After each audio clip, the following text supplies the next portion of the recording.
focus a little bit more on coming up with our points and creating the equation as opposed to answering everything that follows. Just so you know, I'm going to focus on that a bit more. So let's try this one. The height of the water in a bay varies sinusoidally over time. So you know you're in sine wave territory. On a certain day off the coast of Maine, there's a high tide of 10 feet, right? A high tide of 10 feet at 5 a.m. So they give you kind of like the y and the x at the same time. So that's kind of cool.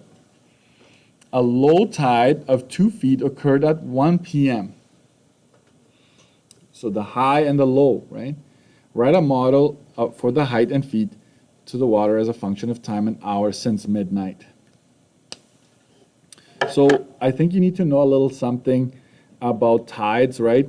So from a high to a low, that is usually half of a cycle. You want to get back to the high to get to look at the full picture, right? So that's something, so this would be high, low. This is what they give us, but to come up with our equation, we need to go back to the high, right? And from a high to a low tide, it's usually 12 hours. I don't know if you knew that. It's not quite 12. It's a little bit less than 12. But from a high to a low tide, if you're by the ocean or if you're affected by the tides, that's what you would expect, right? And so that's something to keep in mind. So write the equation. So let's come up with that. So remember, we need to figure out our y scale. Sorry, what was that? We need our y scale. We need to figure out our x scale. And we need to figure out where do we start. So that's always what's in the back of your heads, like what are those three pieces? I need that to do this correctly. Because if you don't start in the right place, your sine wave will be off, okay? Your B value and your C value could potentially be off. So that's actually your C value. I should clarify, this affects your C value. This affects your A and your D, AD, right? This affects your B, and this affects your C. Not that it really, like you don't need to memorize that, but I'm just saying that's why you need all of these components to be done correctly. So let's do this. And I like to do it this way. Right? Your min, mid, max. And think of it this way. You're splitting this into quarters. Okay? Not to scale, obviously, but this is what's happening here. So we know that the high tide is 10, so this is 10 feet. And we know that the low tide is 2 feet. So in this case, that is provided to you. You don't need to figure that out. How would you find the mid in this particular case? Do you remember when you have the max and the min? How do you find the mid? You add them and you divide it by 2. Okay? So max plus min divided by 2. That would be 10 plus 2 divided by 2. 12 divided by 6. 12 divided by 2 is 6 feet, correct? So that's supposed to be 6 right there. Is this the right booklet? Yeah, I think so.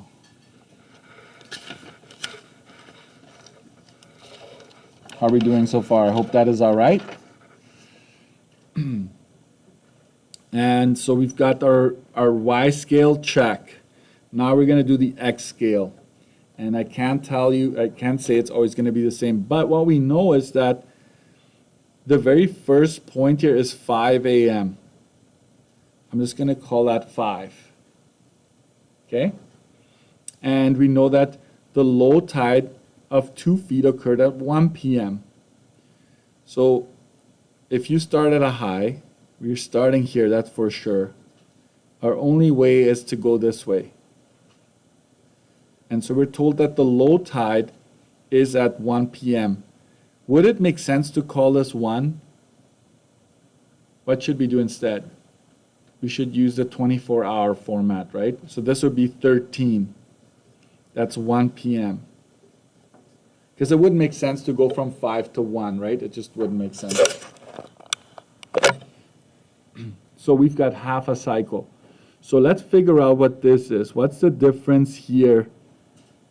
13 minus 5 is 8, right? So it's 8 hours here. Why is it 8 hours? Anyways, just go with the numbers that they give you.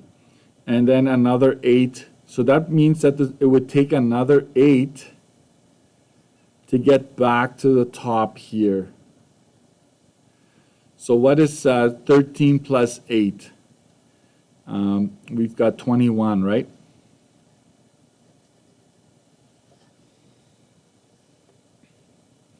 So we've almost got our X scale. How would you find out the increment? Because you need to know the in-betweens as well. I'm just going to say it's 16. The period is 16 hours.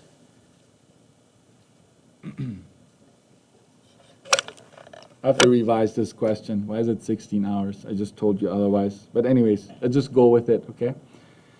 That means that my X scale is 16 divided by 4. So it's a 4-hour increment from one to the other.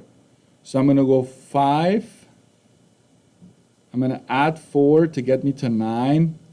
Add 4 to get me to 13. Add 4 to get me to 17. Add 4 to get me to 21. So now I've got these values down here, which are all scribbled up. So I'm just going to highlight those, the X values that I need. And the question started at a high, so we start here, and then we go from there. So we've got 1, 2, 3, 4, 5. So we're going to be able to come up with our 5 points, which are necessary for our sinusoidal equation. So here we go.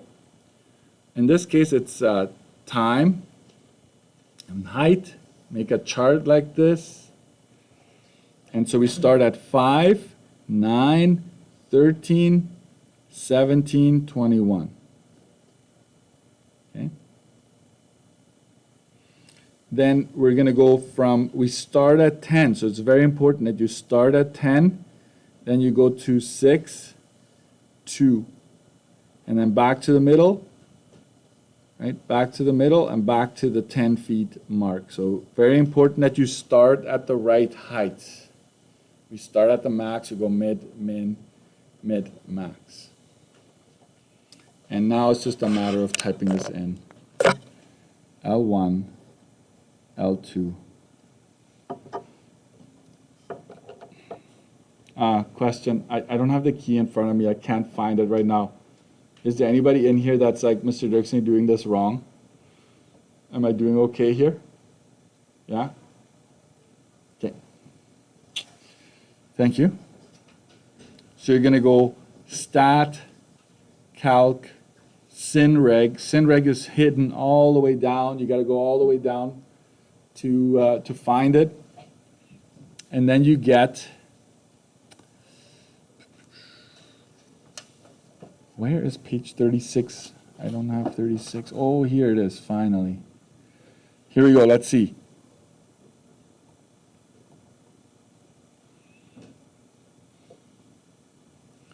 Five, 10, 9, 6, 13, 2. So, yeah, so the points check out.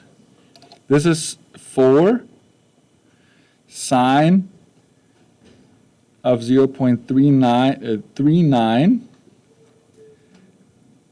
x minus 0.39 plus 6.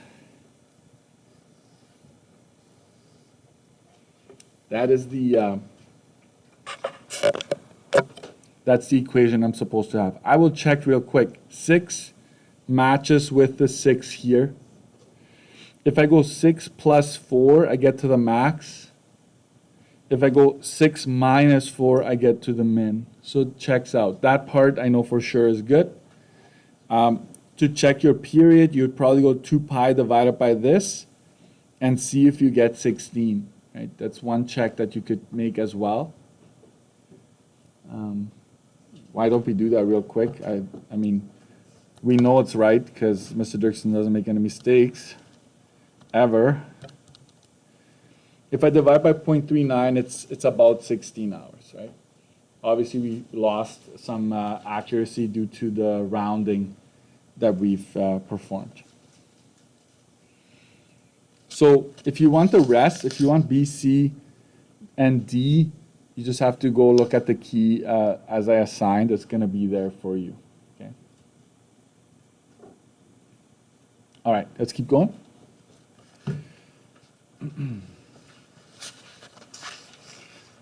And just as I'm saying this, I want to mention one thing. Do you notice that my time does not start at 0? Okay, so watch out for that. It's not always going to be 0.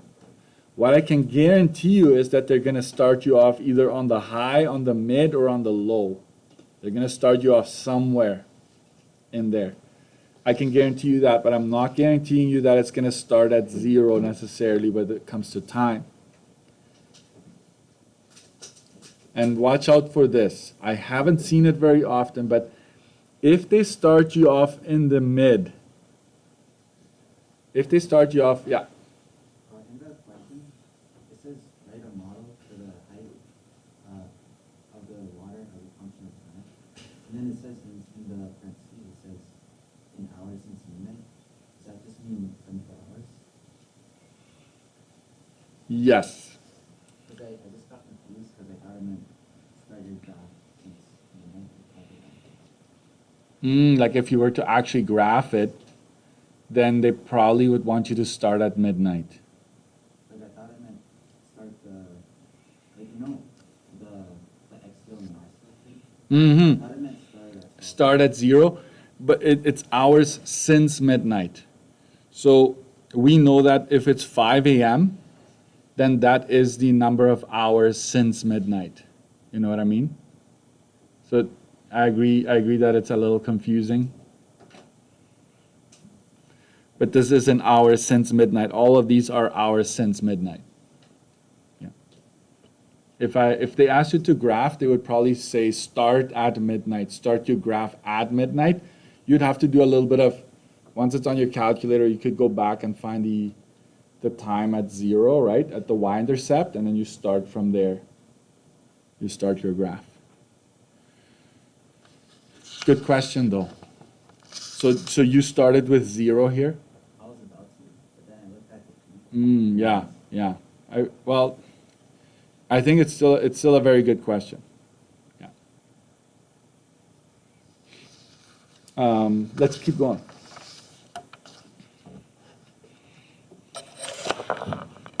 So remember, wheels, springs, swings, and water tides, amount of sunlight, all of those are sinusoidal, okay? So expect something in that neighborhood for sinusoidal. Temperature. In front of the antique sewing machine museum in Arlington, Texas, the largest sewing machine is the largest sewing machine in the world. The flywheel, which turns as the machine sews, is 5 feet in diameter. That is very important. Everything else up until this point didn't really help us in our math, right? Write a model of the height of the handle of the flywheel as a function of time in seconds.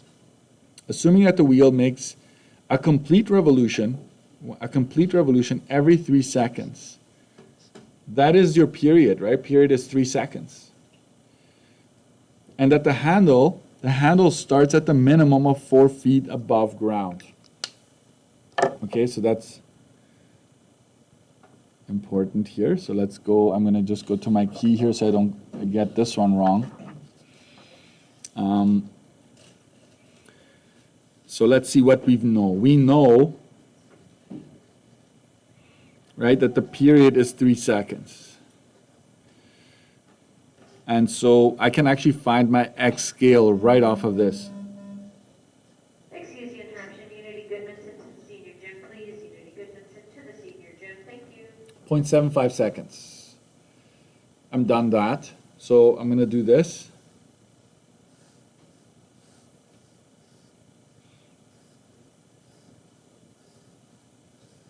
right? I've got my box, and it starts at a minimum, okay? So this is 4 feet. And how else can I get the rest? I know that the diameter is 5 feet, so from here to there, it's 5 feet, the diameter itself, so this would be 9. And that means that it's just 2.5 here, right? 2.5. So that gets me to 6.5. Here, if I add another 2.5, I get to 9, right? So it's up to you how you want to do this. You want to split the diameter in 2 to get your amplitude. But really, the important numbers here would be 9, 6.5, 4. Come on, is this right? Yeah, because I got it wrong on my key. This is the one, right? I got wrong. My key said 2 for some reason. What I was doing when I was making the key, you'll never know, right? What was in my drink? Anyways, you've got your Y scale, and you technically have your X scale. How so, Mr. Dirksen? What is my starting time? They don't tell me. If they don't tell you, we're assuming it's 0, okay? So we're just going to say this is 0, then this is 0.75, this is 1.5, this is 2.25, and this is 3, right? So you've got your, so you should observe that a full period is 3, and you're splitting it up into quarters, okay? That's what's happening here.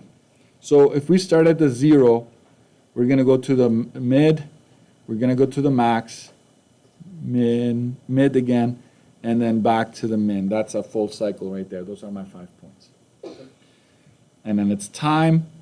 It could be distance and height, guys. It's not always going to be time. And so it's 0, 4, 0.75, 6.5, 1.5, 9, 2.25, back to 6.5, and 3, I'm at 4. Okay, so this is your table, L1, L2, stat, calc, sinusoidal regression. And my equation is wrong on the, so I'm just going to say here, A is going to be 2.5, correct? You're just going to have to help me out with this one. What is B? Kamal, do you mind giving me B? 2.09? Thank you. X, and this one you're also going to have to help me with. 1.57? And this one, I know it's plus 6.5, right?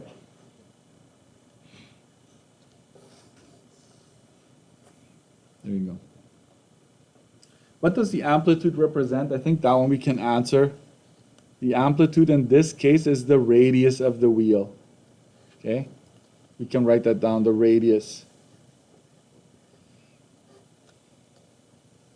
The amplitude is your radius. Question. If they start you off in the middle, they have, this is not really a question, it's just a hint. If they start you off in the middle, they have to tell you, are you going up from there or are you going down from there, right? So if they start you off in the middle, they're going to have that added sentence where they kind of tell you you're on your way up from there or you're on your way down from there. Otherwise, you couldn't do it, right? Like, you would be off. Your C value would be off if they don't tell you. Okay? Where did I assign to? 38? Let's go to 38 here. This is type A. This is just, I hope you know that this is temperature, the daily temperature.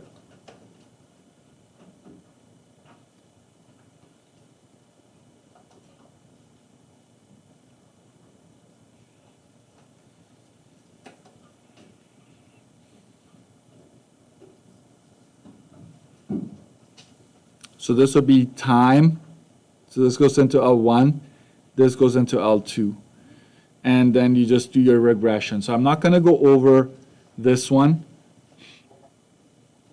because I think this one you should be able to do. Let's go to 38, at the bottom of 38.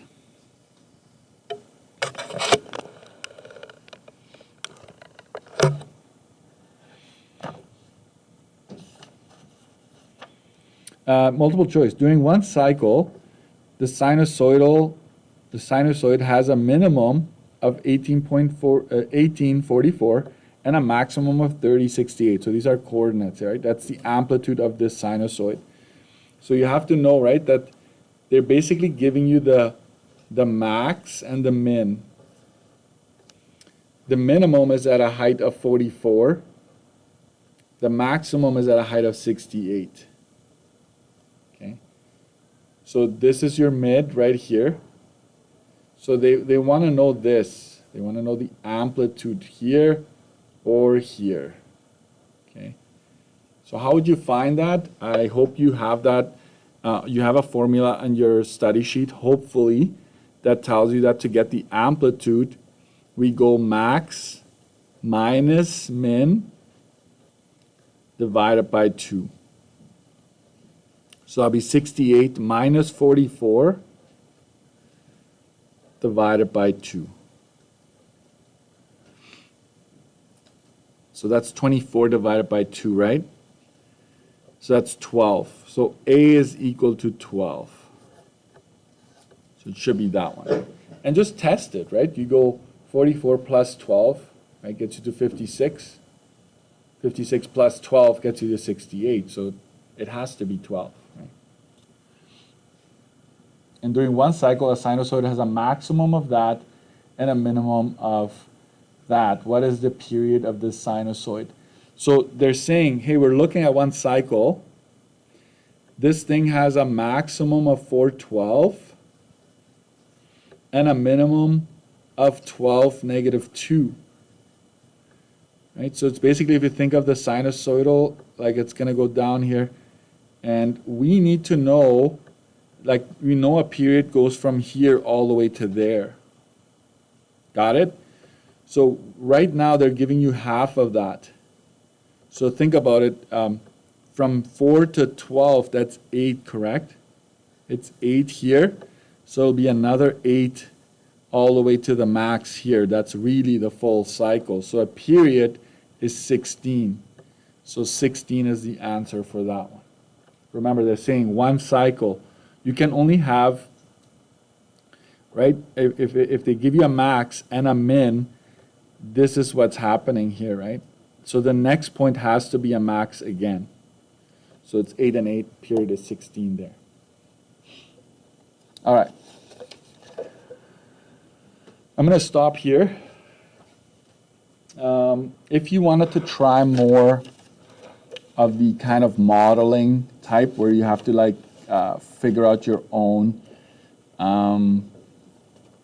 one that is kind of tricky, can I ask you to go to 41 right now? And try that one. So I'm going to ask you to be on your toes there. I'm going to ask you to try various questions here. All I want you to do, guys, all I want you to do is determine the equation. Determine the equation. That's the goal right now. If you want to do this in groups of 2 or 3, that is fine with me. If you want to grab a whiteboard, there's whiteboards over on that side. There's some here.